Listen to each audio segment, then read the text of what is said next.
राम राम सखियों, आज हम आपके लिए लाए हैं हलछठ माँ की कथा, जिसे कुछ लोग हलषष्ठी भी कहते हैं, कुछ हलछठ कहते हैं और कुछ छठ भी कहते हैं। तो आइए सखियों, सुनते हैं ये कथा। पुराने समय की बात है। किसी नगर में दो सौतन रहती थी।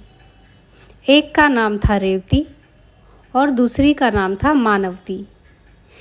रेवती की कोई संतान नहीं थी, जबकि मानवती के दो पुत्र थे।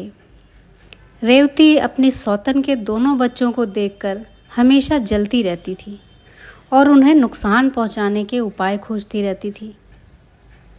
एक दिन रेवती ने मानवती को बुलाकर कहा कि बहन, आज तुम्हारे मायके से कुछ राहगीर मुझे मिले जो कह रहे थे कि तुम्हारे पिता बहुत बीमार हैं और उनकी आखिरी इच्छा है कि वो तुम्हें देखना चाहते हैं। पिता की बीमारी की बात सुनकर मानवती बहुत दुखी हुई। रेवती ने कहा, बहन, तुम चिंता मत करो, जाओ पिता से मिलकर आओ। मैं तुम्हारे वापस आने तक तुम्हारे दोनों बच्चों का ध्यान रखूँगी, खूब ख्याल रखूँगी। इनकी बिल्कुल भी चिंता मत करना। मानवती ने रेवती की बातों पर भरोसा कर लिया और अपने पिता से मिलने के लिए निकल गई। इधर रेवती को मौका मिल गया। उसने दोनों बच्चों को मारकर जंगल में फेंक दिया। अब मानवती मायके पहुंची तो उसने देखा कि उसके पिताजी तो बिल्कुल स्वस्थ हैं। अब उसको बच्चों की फ़िक्र सताने लगी, उसे चिंता होने लगी कि मेरे बच्चे कैसे होंगे। उसे ये भी लगा कि रेवती ने कहीं मुझसे झूठ बोला है तो कहीं वो बच्चों को नुकसान ना पहुंचाए। इस भय से वह डरने लगी। उसने अपनी माँ को सारी बातें बताई तो उसकी माँ ने कहा, मानवती, आज हलछठ माँ का व्रत है, आज हलषष्ठी का व्रत है। आज तुम इस व्रत को धारण करो और कल इसका पारण करने के बाद तुम अपने बच्चों के पास चली जाना। तुम्हारे बच्चों को कुछ नहीं होगा, माँ हलछठ उनकी रक्षा करेंगी। मानवती को माँ की बात सही लगी और वो अपनी माँ के पास रुक गई और उसने बहुत ही श्रद्धा भाव से हलछठ माँ का व्रत किया, पूजन किया और अगले दिन सुबह पारायण करके वो अपने बच्चों से मिलने के लिए निकल पड़ी।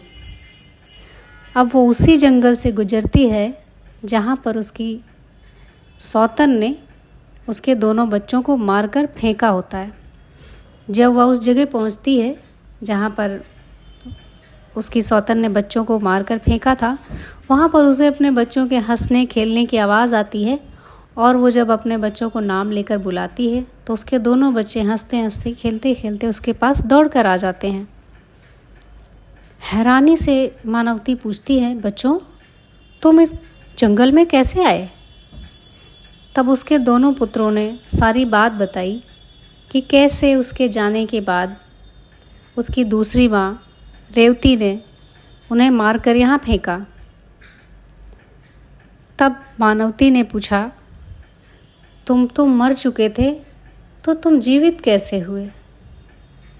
उन बच्चों ने कहा कि माँ, आज सुबह एक और स्त्री आई, उसने हमें दही खिलाया, उसने हमें चावल खिलाया, उसने हमें महुआ खिलाया और ये सब खिलाकर उसने हमें जीवित कर दिया और हम जीवित हो गए। और उसने ही कहा कि बच्चों, तुम्हारी माँ आती होगी तो तुम उनके साथ ही चले जाना।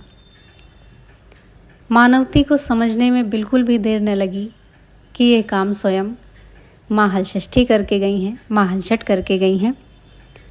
उसने मन ही मन माँ का बहुत धन्यवाद किया। जैसे माँ ने उसके बच्चों की सुरक्षा की, वैसे ही हलषष्ठी माँ हम सबके बच्चों की सुरक्षा करें, रक्षा करें। जय हलषष्ठी माँ।